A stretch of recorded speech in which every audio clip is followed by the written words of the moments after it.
everyone has the ability to become wealthy, in my opinion. But one of the issues that is frequently asked is why the resources are exclusively in the hands of a select few. I believe the explanation is not too far-fetched.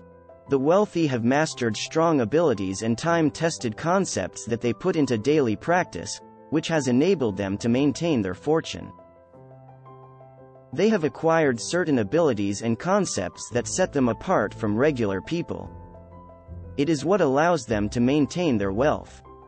Though the situation may alter, the fundamentals never change. A couple of such principles are as follows.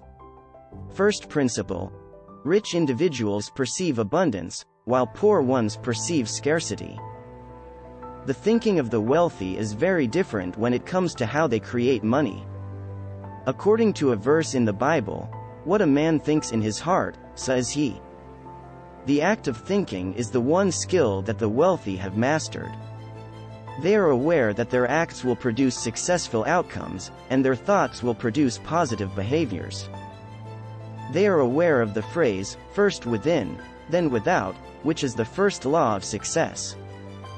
The outside will reflect who you have become on the inside. It is wise for you to decide not to adopt a scarcity way of thinking once you know that the majority of people that live in poverty have the same mindset.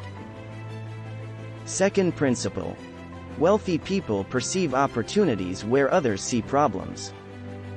Consider a teacher who was hired to teach at a high school and was assigned to the senior class, which included students who were preparing for their final exams. He taught them throughout the semester, and when it came time for the tests, several of them did poorly and had to retake the course. "I don't even comprehend why these children are so dull," the teacher responded. "My teaching attempts, despite everything, were unsuccessful." Another instructor arrives and observes the level of failure among the students.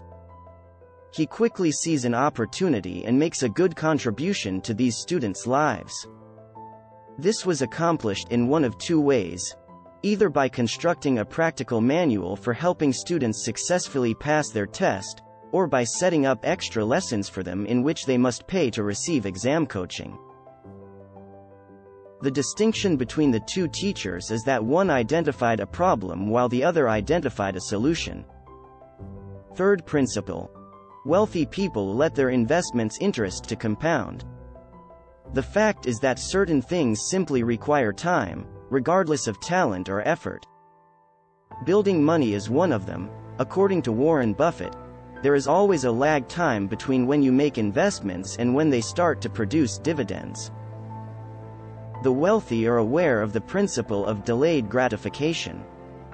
The wealthy are aware of the concepts behind compound interest and use it to their advantage. They merely take the interest that accumulates from the first cash invested and reinvest it in the company to increase the initial profit. Fourth principle: rich individuals are more conscious of their affiliations than impoverished people are. Your network, it is thought to decide how wealthy you are. Rich people carefully and purposefully construct a specific type of network around them. They collaborate themselves with people who envision themselves as having vast empires, or whose ideas, if developed and funded, have the potential to be a goldmine. He who associates with the wise will become wise, according to a proverb. If you want to prosper financially and live an abundant life, then spending time with successful people is essential for this reason. You'll be surprised at how your perspective shifts when you hear individuals talking about how much money they make in a single day and the vast majority of what they accomplish in their life.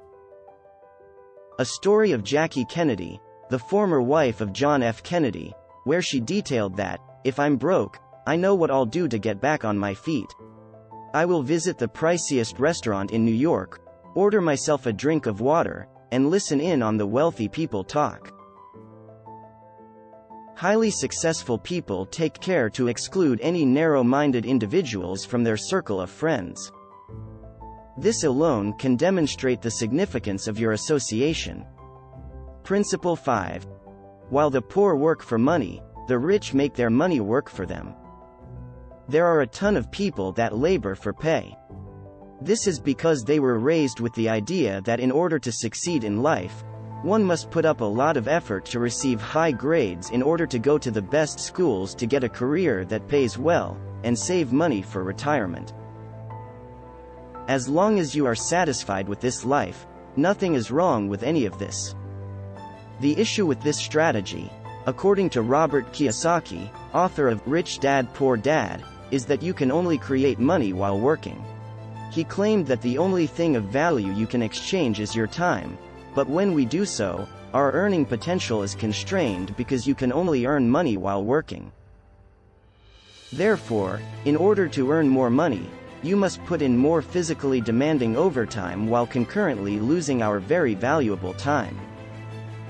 He claims that his wealthy father informed him that the wealthy have money work for them, while the poor and middle class labor in exchange time for money. The rich achieve this by learning how to invest and investing their money into assets, like businesses and investments that produce passive income, up until the time at which they are no longer need to work. They just invest their money in assets, whereas the underprivileged purchase liabilities and luxuries. If you like the video and the value it brings, please like, comment and subscribe.